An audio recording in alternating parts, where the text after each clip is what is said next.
had Charles, Nicole, and Kay, my sister, and my nephew. I have to tell you, have you had any luck finding anything out? Because when I'm being told very little, and that's understandable, and that's okay.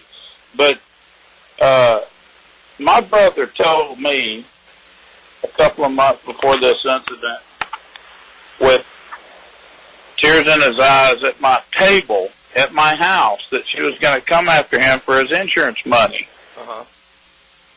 And that she had done something, and then I don't know everything there is to it, but my brother was the least violent human being on this earth. If someone would have provoked him, he would have left. He would not argue. This man does not argue. He would have walked out. I've waited 2 weeks, 2.5 weeks, whatever it was. This is seems like it's gone far enough. I mean, the lady's freaking nuts. Let me ask you this, sir. And I'm fairly frustrated, and I'll be real honest with you. What grounds do I have? How do I get her convicted of murder? Right now, with the information that we have. Okay. Motive would be money. Okay. So how do I prove that? From your statement with him? Of course not. Detective, I know that you got to be probably peeling skin back. You're very aggravated with this, and I understand. I'm not sitting here accusing you of not doing your job. By no means, not even in that ballpark. But I'm just, I know Charles, and if she took his phone, walks in the other room, and he's trying to chase her down with a bat, I mean, that Tylee brought into the room, and then this guy says they roll around on the ground, he goes to his room, gets his gun, comes back and shoots Charles. Charles would have been out the door by then. Yeah. I think, I don't know, Well, and I discussed that with Kay, and I don't, it's not that I don't believe you guys. I'm on my fifth search warrant because Lori has 3 different phones. I've been searching Charles' phone, which is 80 gigabytes of data. I have search warrants. I have cell records, cell tower locations, and everything else. I've been working on this case on a daily basis, every day. And like I said, there's 13,000 text messages in your brother's phone. Oh my Jesus! And I'm sorry, there's 13,000, and then another 5,000 in a different folder. And so I am actively working this case. I don't dispute, or I would not argue with you that I believe that Lori had something to do with this. What I need to be able to do is prove it to a jury as well. Beyond a reasonable doubt. Absolutely. Yeah. So that's... Well, you're the detective. I'm not a detective. I'm a plumber, and I'm just, I know my brother, and I know that you're doing everything you can, but I mean, the thing about it is, if she manipulated, I'm just, TV's different than real life, I know that.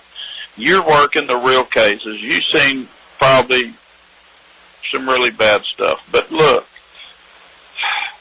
okay, for my brother's side of the story to be told, that's what you're trying to find out. And I know that. I appreciate that very much, and I appreciate you doing what you're doing very much. I didn't in any way call to raise doubts about your abilities as a detective or anything like that. I'm just calling to tell you what I know, and that, she manipulated some insurance policy or something like that, and then I know that he cried that we rode around on my golf cart over here by my house, and he said she's going to try to kill him for his insurance money. And all Charles said is he wanted his son to have a mom, and he loved her, and she went cuckoo. I mean, this lady's nuts. Absolutely. And I know that, that doesn't make her a murderer. I know that, but I and then I found three felony convictions on Al for assault with a deadly weapon. He only has one. In fact, I actually have the copy of that report. I was on the phone. It was out of Austin Police Department. It's only one conviction, and just so you know, it is not a felony anymore. It was basically they do like a deferment. If you basically complete the terms of your probation, they'll make it a misdemeanor. So because there was some concerns with that from Cole and Zach. It's Cole and Zach, right? Yeah, concerns with Cole and Zach and about why he would have a firearm, but it isn't a felony. There's a lot of CHL. What's that? He has a CHL, and he was able to get that. Is that turned to a misdemeanor? Yeah, he was able to. He completed the terms of the probation, and it pled it down to a misdemeanor. So it's basically his rights were restored, and he has a concealed weapons permit here, and was carrying the gun legally. But he assaulted Lori's previous husband. Yeah. Right. So he actually shot him or tased him. It was a stun gun, not like a taser like the police carry. But yeah, I got that report yesterday and talked to the sergeant at the 390th District Court of Travis County, Texas, and got that from him yesterday. I mean,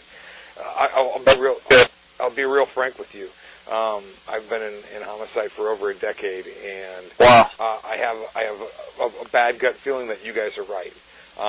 What's weighing heavy on my mind is being able to prove it and how to be able to prove it. And I've been working tirelessly to try to get through all of the information and come up with a good plan, because a case like this it hinges on whether it's very well could come down to getting an admission from her or Alex that they set him up, and so it's a slow moving, and I think I told Kay, but I definitely told Cole and Zach this isn't something that's going to happen overnight, not in a house like this. So I understand. So I trust me when I say we've talked about this. Me and 3 other people in my unit have talked about it. My brother Charles did not have a single violent bone in his body. He would he would go out of his way not to argue with someone. He would leave.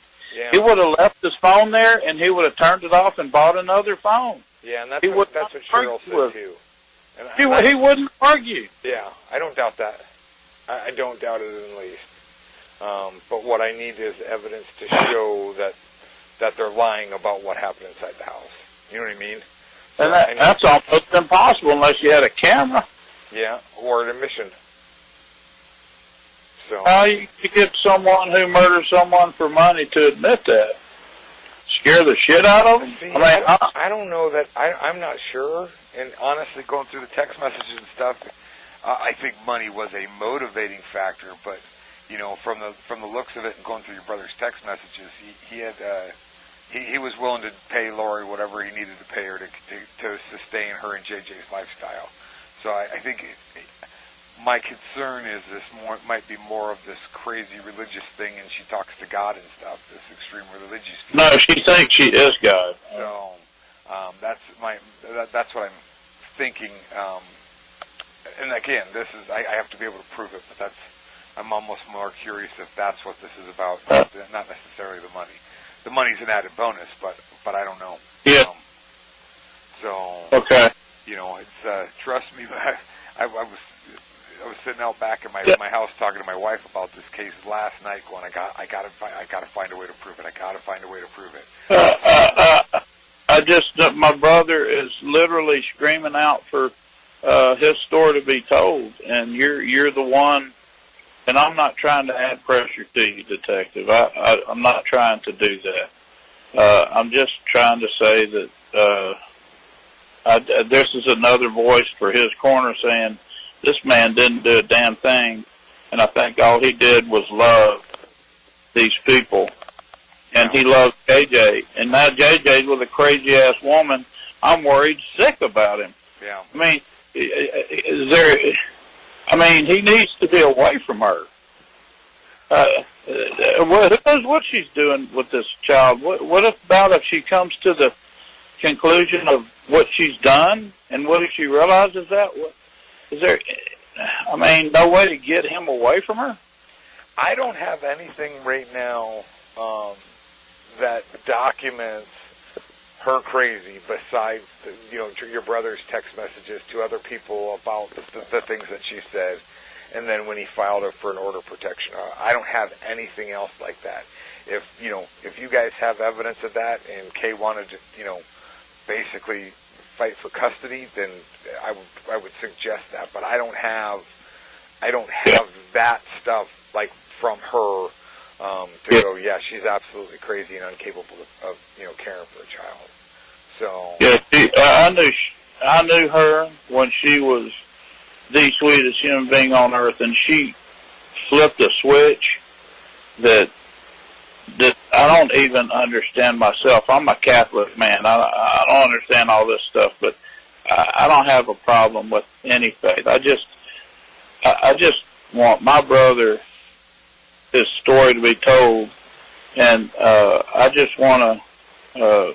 I'm gonna pray for you, and I'm gonna pray for you to find exactly what it is you need to find, because I know damn good and well he didn't go in there to beat anybody up. That'd be the first time in his life he'd ever done that if it was, and he would, everywhere I look, every 20-some-odd different places, Charles Vallow assault is, he's killed because of self-defense, and you just want to scream. Well, I will tell you, because Cole asked about that yesterday also, that is out there. There's no getting that back, because that was a statement made that evening to the media. You know what I mean? Yeah. This is the evidence that's found. There's no getting that back. But it's not advantageous for us to put anything else out there, because as of right now, Al and Lori have no idea that I'm looking into all the stuff that I'm looking into. They have no idea. Well, thank God. I haven't had any conversations with them. I haven't talked to her since the day of this incident, by design, because I want them to believe that we didn't have any we have no clue that it's anything besides the self-defense case, and we're working everything behind the scenes. Well, I bow down to my sister Kay, because I don't know how she does it, but she talks to Lori like nothing happened. And I told Kay, I said, you're going to have to be the one that talks to her, because, I want to I have thoughts, and I'm telling the detective this, but I live in Louisiana, look. But listen, I'm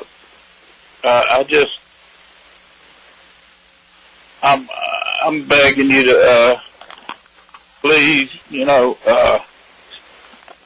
I know you're going to do your best. Absolutely. You have 100% my word. I'm going to do our best. I can't make any promises, because I will tell you right now we're battling an uphill battle. But this isn't going away anytime soon, and we're going to do everything we can to, which I believe it is, but if this was a criminal conspiracy to kill your brother, or anything other than a self-defense issue, we're going to do everything we can to make sure that they're held criminally liable for that. Funny thing is, the leader of that cult that she's in was an ex-officer, and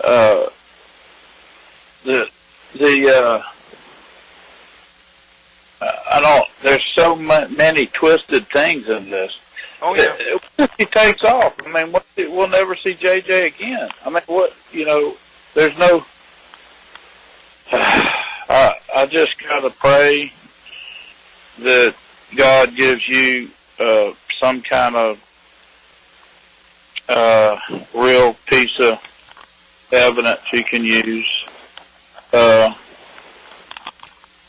actually real. I just want the truth is all I want. The truth. Absolutely. That's all I want. If Charles did go in there and do that, I want just the truth. I mean, I know that's impossible, but I just want the truth. And if but we have the exact same want, and that's what I want also. Well, Detective Moffett, right? Yes. Well, I just pray God blesses you and gives you the ability to find this out. This is hard to deal with, and we're having a celebration of life tomorrow, and Kay had to be super nice to this person to get some of the things sent to her, and now she wouldn't let JJ come to Charles' celebration of life. Who knows what she's telling him? I don't know. I called Kay because Cole called me yesterday. I've been emailing more with Kay, and I emailed her something a couple days ago, and she said she was taking care of moving Charles' things out, and she couldn't talk. So I called her 2 or 3 times yesterday. And granted, it was 5:30 our time, so I think you guys are what time is it there now? 2:46. Yeah. So 2:50. It was. I called her at about 7:30 your time, 7:15, 7:30 your time. But it was. I'm getting Larry's voicemail. It was the phone number that ends in 1911. Is that? Yeah, that Kay's 337-515-1037. 1037. Okay. That's Kay. Kay's phone has not stopped ringing since this incident. She's selling her company, and she's about to lose her mind. And I just was trying to call to help her or help Cole. I talked to Cole a little while earlier. Yeah. And I just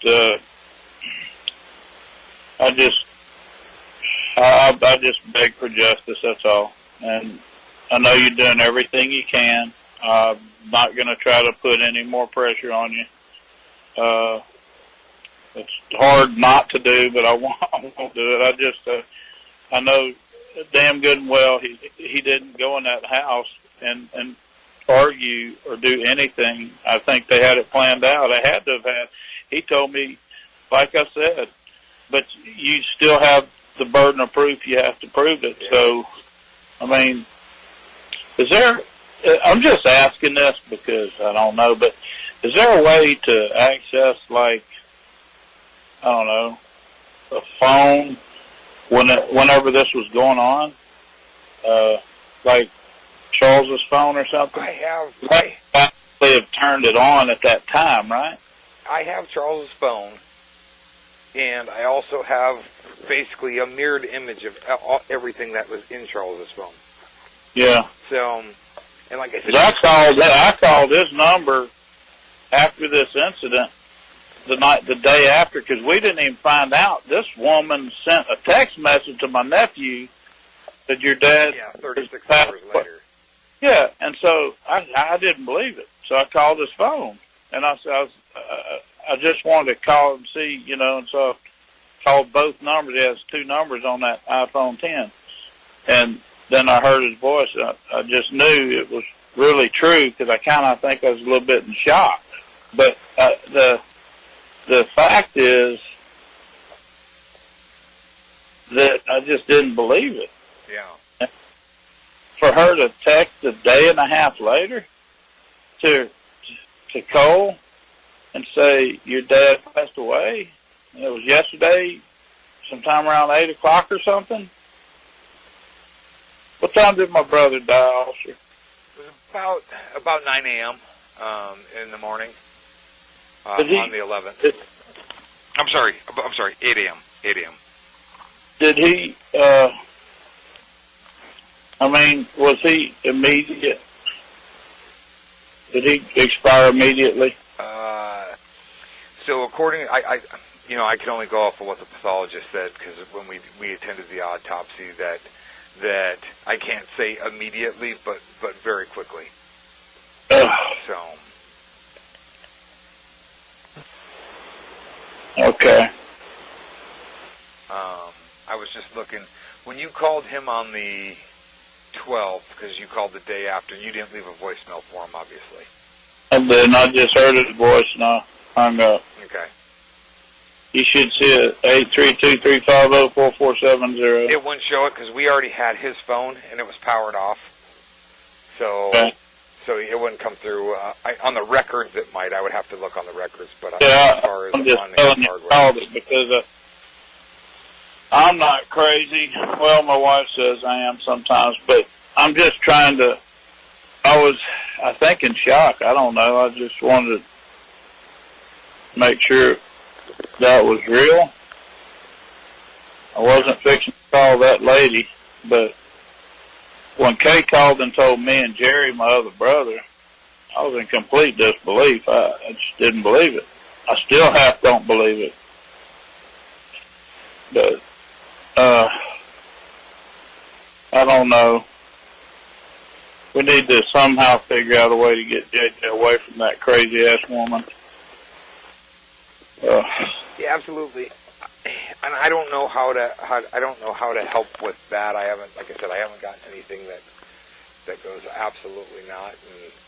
And the thing about it is Charles had said in some of his like text messages and stuff, like, or in some previous things, like some mental illness. And I don't know if it's a true mental illness because she presents, at least outwardly talking to her, that is sane. But like you said, it's almost this extreme religion thing or cult thing. And I haven't found a whole lot. I found their podcast, obviously. Cheryl told me about that. But I haven't sent her Kill anybody that gets in her way, too. Yeah, and Cheryl told me about that. And so I told Cheryl that, to basically, because she was listening to him anyways, to kind of track it down. So I'm praying as hard as you are that we can come up with what I need to prove this case. So, I just wish I could have that guy in a room with no doors for 5 minutes. That's all I wish. No, I didn't say that to a detective, but I did. I just said, I got to forgive, but I go back into wanting to just, and then you got to forgive. And I can't seem to bring myself there. And then I do, and then I go back. Well, but, and this is a traumatic loss to you and your family, and it's only been 3 weeks, so it's not something that happens overnight, if it does at all. I thought I would die before he did because, he was in damn good shape for a 62-year-old man. He absolutely was, yeah. I'm a big badass, but the thing is, okay, detective, I just appreciate everything you're doing. Please keep up Absolutely. your work, and please don't give up. I just beg you, please don't give up, because, look, Charles, if you knew Charles, you would know immediately, if you really knew who he was and knew him, this man did everything he could to help everybody he could possibly help. Absolutely. He had not 1 ounce of hostility. If you did something to him, he'd walk away. Yeah. He would not argue. It just doesn't make any sense. It wouldn't make sense is that they killed him, and they did it for money or for whatever they think God is, or they think they are God. I don't know. Yeah. But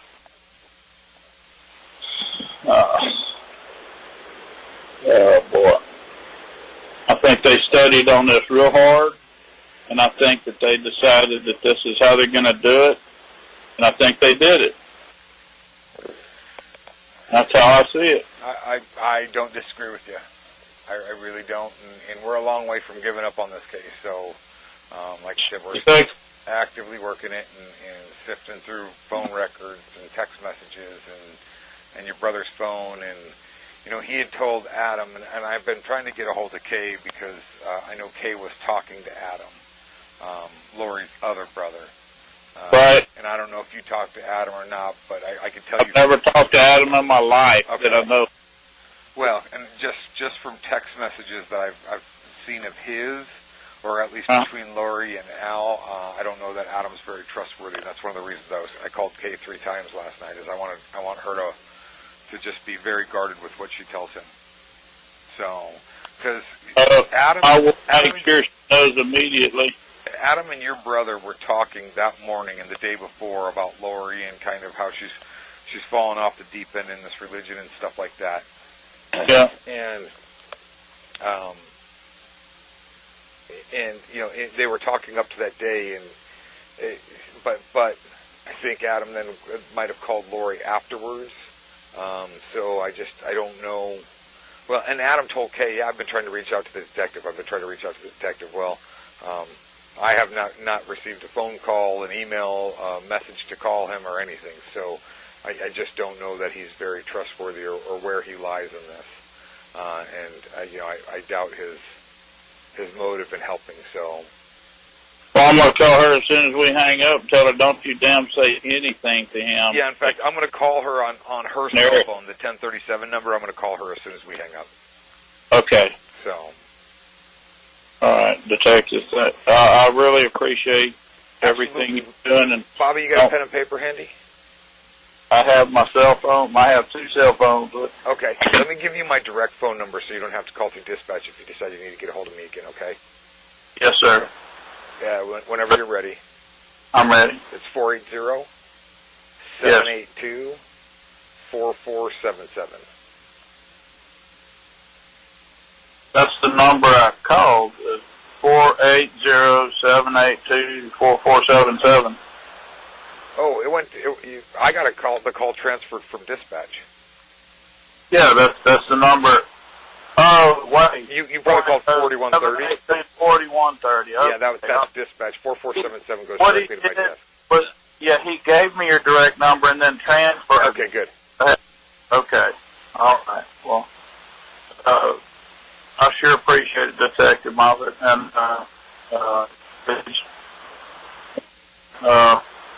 keep it up, and hopefully something will pop up. I pray every day for his soul. I pray every day for him that the truth would come out. I damn well know that's not the truth. What's in all the papers, and I think people do that just to. How does another person ever get their story out? Well, hopefully through a good investigation and evidence to support the fact that our intuition is right. All right, officer. Detective, you have a wonderful evening, wonderful day. Thank you, Bobby. I appreciate it, and my thoughts and prayers are with you and your family tomorrow during your brother's service. Thank you, Detective. All right, thank you. All right, bye-bye.